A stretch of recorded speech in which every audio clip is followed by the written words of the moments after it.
Fell and Caleb took the last snap and handed it off to you on the sideline? It felt great. It really did. It's a moment we've been waiting for the last 3 years, and it certainly was one of our goals going into the season. We have three goals or mission statements for our program, and one is to have fun playing football, and we have a lot of fun together. Through thick and thin, we always have a lot of fun playing football. And our other goal or mission statement is to make A's and B's, and we've made some. We need to make some more, but we did make some this semester. And the third is to be champions. And coming to Detroit and participating in the Little Caesars Pizza Bowl was an opportunity for us to be champions at the end of the season. And I knew that our football team would not be denied.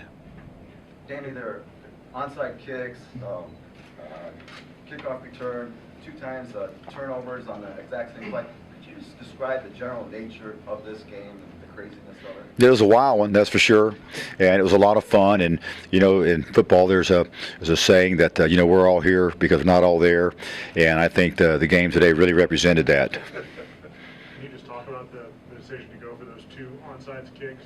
Well, it was an easy decision. Obviously, we have a great commitment to special teams. I remember when I came to Purdue and interviewed with Morgan Burke, I told him about the plan that we had to have special teams be the edge or an edge for our football team. When we came to Purdue in '97 with Coach Tiller, I was part of the staff, and the spread offense was the edge for our football team. And a lot of defenses have caught up with the spread offense in some ways, and I wanted our edge to be special teams. And I have a fantastic special teams coordinator. We put a lot of time into special teams. We have more invested in a staffing standpoint, more invested from a scholarship standpoint, and more invested from a time practice standpoint. And throughout the course of the season, special teams has been the difference maker or the edge for our football team. I'm not surprised to see Raheem Mostert take one to the house today. I believe that will put us in position to be the statistical leader, the national statistical leader in kickoff returns. And that was our goal today. We had to take one to the house to be the national statistical leader, and you get a trophy that you get to bring home and keep. So I hope the numbers work out right. He was an outstanding kickoff returner in high school. He had led the state of Florida in kickoff returns. He dominated in the All-Star game. He has great sprinter speed, but he's not a track guy playing football. He's a great football player that has great sprinter speed. So I'm not surprised to see it happening out there today. The onside kick, or the surprise onside kicks, has a lot to do with our confidence in Carson Wiggs, even though that was the 2 worst onside kicks I've ever seen him kick. They really were. Can't believe it. And then I told him that we were either going to open the game up with the onside kick, or we were going to do it right after we scored the very first time. And then if it worked and they lined up the same way, we're going to do it again. So we talked about it all week long and never wavered from it. And I thought that created some energy and some excitement on our football team, and it was a lot of fun. Have you ever attempted 2 in a row like that? No. We were going to do a third one, but they changed the way they lined up. I'm serious. Watching film, do you think it was possible to get 7 turnovers today? That's a lot of turnovers. We felt like we'd get some hits on the quarterback. Anytime someone gets an empty, they have to get the ball out of the quarterback's hand in a hurry.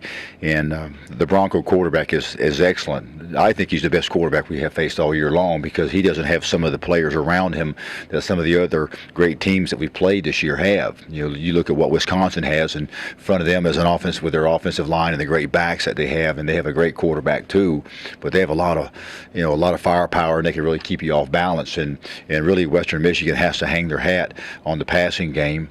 I'm very familiar with empty protections. And that's what we did when I was the offensive line coach here at Purdue before, when we had Drew Brees.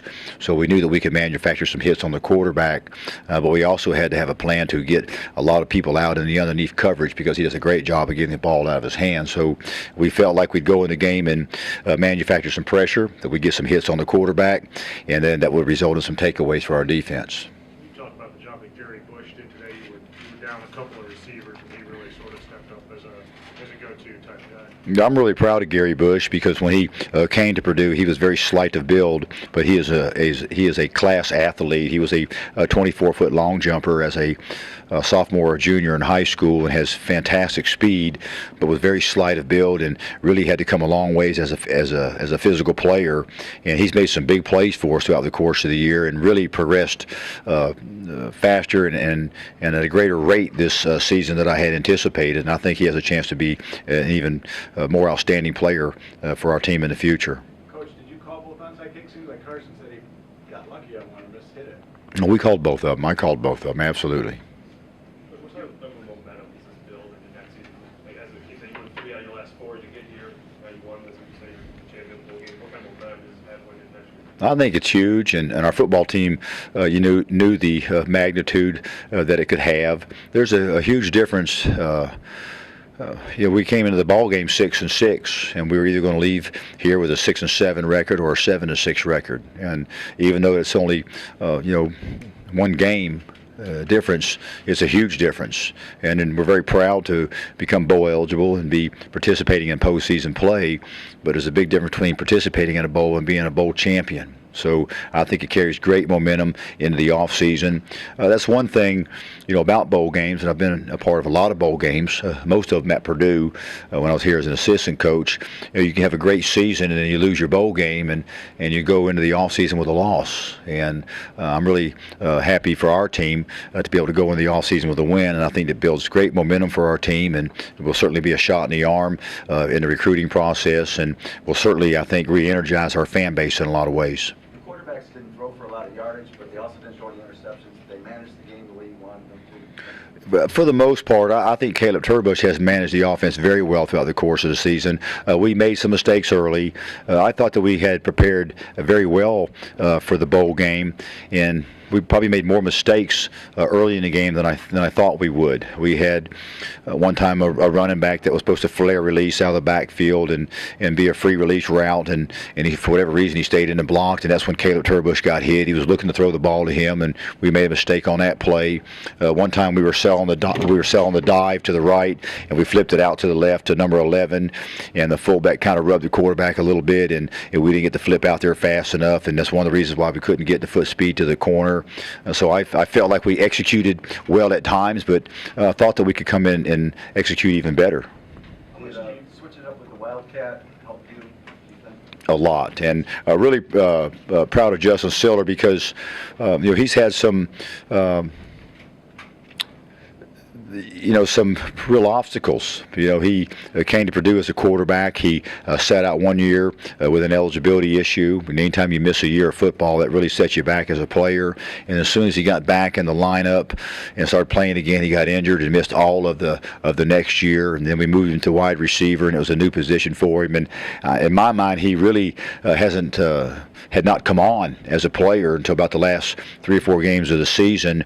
We really got him involved through the bowl preparation, and he's really improved as a wide receiver, and putting the Wildcat package in with Justin Siller, I thought made a real impact on the game in a lot of ways today. Last question over here. This gentleman right here. Hi.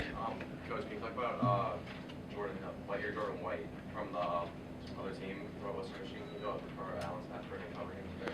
Well, I haven't seen the film, but we thought it'd be a classic matchup and a classic battle. They're both great players and outstanding young men. I had a chance to be around Jordan a little bit, and he certainly is a class act. And I tell you, the one catch he made down there, inside the 5-yard line, I hope nobody got it on camera, but I was cheering and clapping because I thought that was one of the greatest plays I'd seen in years. What a fantastic catch, and certainly a great player with a great future in front of him. Thank you very much, Coach. Thank you, guys.